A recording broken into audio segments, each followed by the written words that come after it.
അപ്പൊ അങ്ങനെ വാപ്പ എഴുതി മോൻ പാടി അല്ലെ? ആ പാട്ട് നമ്മളെ പ്രേക്ഷകർക്ക് വേണ്ടിയിട്ട് ഒന്നുകൂടെ ഒന്ന് പാടല്ലേ ഷാഹിദ? ആ പാട്ടൊന്ന് പാടിക്കാം, നമ്മൾ ലഹരിക്കെതിരുള്ള പാട്ട് ഉറക്കെ പാടിക്കാം. നാട് ലഹരിയിലാകെ മുങ്ങിപ്പോയല്ലോ, നാട്ടിൽ സൗഹാർദ്ദം ആകെ തകർന്നുവല്ലോ.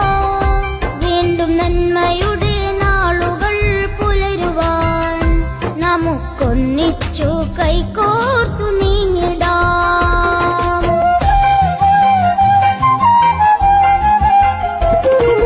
സൗഹാർദ്ദം തീർക്കും വിദ്യാലയത്തിൽ അക്രമമാകെ പെരുകിയിരുന്നു. നൊന്തു പ്രസവിച്ച പൊന്നുമ്മയെ സ്വന്തം മക്കൾ തന്നെ കൊല ചെയ്യുന്നു. സൗഹാർദ്ദം തീർക്കും വിദ്യാലയത്തിൽ അക്രമമാകെ പെരുകിയിരുന്നു. നൊന്തു പ്രസവിച്ച പൊന്നുമ്മയെ സ്വന്തം മക്കൾ തന്നെ കൊല ചെയ്യുന്നു. ലഹരി നാടിനും വീടിനും ശാപമാ, അതിൽ ആരും അടിമയായി പോവല്ലേ.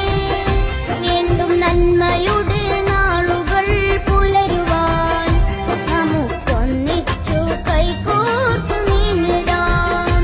നമുക്കൊന്നിച്ചു കൈകോർത്തു നീങ്ങിടാം. അപ്പൊ നമുക്ക് ഈ സ്കൂൾക്കാരൻ ആവശ്യപ്പെട്ടാട്ടോ ഞാനിങ്ങനെ ഇവന്റെ ഇന്റർവ്യൂ എടുക്കാൻ കൂടെ ഒന്നുകൂടെ വരുന്നുണ്ട് പറഞ്ഞപ്പോ ഞങ്ങൾക്ക് ഭയങ്കര അഭിമാനമാണ് ഷാഹിദ് വെള്ളങ്ങാട് ഇവിടെ തന്നെ ആക്കാന്നുള്ള അഭിപ്രായം സ്കൂളിൽ തന്നെ വന്നു. സത്യം പറഞ്ഞു കഴിഞ്ഞാലേ അത് പ്രത്യേകം ഈ സ്കൂളുകാരെ ഇവിടുത്തെ ടീച്ചേഴ്സിനെ ഒക്കെ അഭിനന്ദിക്കേണ്ടതുണ്ട്. കാരണം ഒരു കുട്ടിന്റെ കഴിവ് കാണുക, അത് മനസ്സിലാക്കുക, എന്നിട്ട് അവർ ഒന്നിച്ച് നിന്ന് സപ്പോർട്ട് ചെയ്യാന്ന് പറയുന്നൊന്നും ചില്ലറ കാര്യമല്ല. നമ്മളെ സമൂഹത്തില് ഒരുപാട് വിദ്യാർത്ഥികൾക്ക് പലവിധമുള്ള കഴിവുകളുള്ളവരുണ്ട്. ഒന്ന് കൈ പിടിച്ച് ഉയർത്താന്, അത് സാമ്പത്തികം ആവണമെന്നില്ല, എടാ ഈ ഷെറടാ എന്ന് പുറത്തു കൊട്ടി പറയാന് അധ്യാപകരോ അല്ലെങ്കിൽ രക്ഷിതാക്കളോ തയ്യാറാവാത്താണ് പല ആളുകളും മുന്നോട്ട് വരാതിരിക്കാനുള്ള ഒരു കാരണം എന്ന് പറഞ്ഞു. അപ്പൊ ആരാ സ്കൂളിലെ ഹെഡ് മിസ്റ്റർ സാറാ? ആ, അപ്പൊ സ്കൂളിന് ഷാഹിദ് വെള്ളങ്ങാട് എങ്ങനെയാണ്? അഭിമാനമാണോ? എങ്ങനെയാണ്? എന്താ സംശയം? ഞങ്ങളുടെ സ്കൂളിന്റെ ഏറ്റവും ചെറിയ ക്ലാസ്സിലാണെങ്കിൽ കൂടി ഞങ്ങളെ ഏറ്റവും അഭിമാനിക്കുന്നു. പിന്നെ അതുപോലെ തന്നെ ഞങ്ങളുടെ സപ്പോർട്ടിന് പുറമെ കുടുംബത്തിൽ നിന്ന് ഒരു കുട്ടിക്ക് എന്തായാലും ഉയരാൻ കഴിയുക ഒരു പകുതിയും അവന്റെ കഴിവുണ്ടായിരിക്കും, ബാക്കി പകുതി കുടുംബത്തിന്റെ സപ്പോർട്ട്.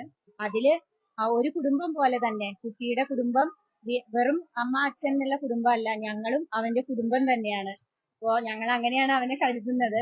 ഓരോ കുട്ടിയും ഇപ്പൊ ഞങ്ങളുടെ സപ്പോർട്ടും കൂടി അവനുണ്ട്. അതിൽ ഞങ്ങൾക്ക് അഭിമാനമുണ്ട്, ഇത്തിരി അഹങ്കാരമുണ്ട്. ഞങ്ങളുടെ ഷാഹിദ് വള്ളുവങ്ങാട് അറിയപ്പെടുന്നത് ഇനി ഷാഹിദിലൂടെ ആയിരിക്കും. ഞങ്ങളെ അവന്റെ സ്കൂളിലെ ടീച്ചേഴ്സ് ആണ് എന്നുള്ള നിലയിൽ വളരെ അഭിമാനമുണ്ട്. ഷാഹിദ് വള്ളുവങ്ങാട് ഇന്ന് ഈ സ്കൂളിന്റെ മാത്രല്ല ഈ നാടിന്റെ കൂടി അഭിമാനമായിട്ട് മാറിയേക്കാണ്.